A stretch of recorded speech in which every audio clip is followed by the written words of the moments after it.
السلام علیکم، آپ دیکھ رہے ہیں کے نیوز ایسی۔ میں ہوں حارث علی شاہ گیلانی۔ خبر شامل کرتے ہیں ساہیوال سے۔ سٹی پریس کلب ساہیوال کے وفد کی district food controller officer Rana Khalid Ikram سے اہم ملاقات، اہم امور پر تبادلہ خیال۔ مزید جانتے ہیں ہمارے نمائندے علی حسن قصوری سے۔ جی قصوری، آگاہ کیجیے گا۔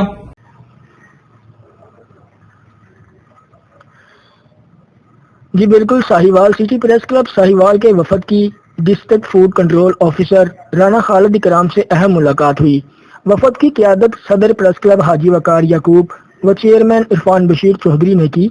ملاقات کے دوران فوڈ کنٹرول آفیسر کا کہنا تھا کہ فوڈ ملازمین کے ساتھ احسن برتاؤ سے حکومتی SOPs پر عمل درآمد کروانے کی کوشش کرتا ہوں، اور ملازمین کو بھی چاہیے کہ حکومتی آرڈر کے مطابق محکمانہ ڈسپلن کو اپنا نصب العین بنائیں۔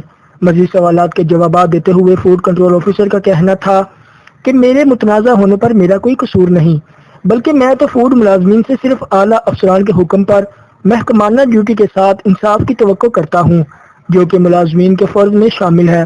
وفد کے اراکین رانا غلام حیدر، عمر چوہدری، محمد فاہد و دیگران نے سوالات کیے اور بھرپور ویلکم کرنے پر district food control officer Rana Khalid Ikram کا شکریہ ادا کیا۔ جی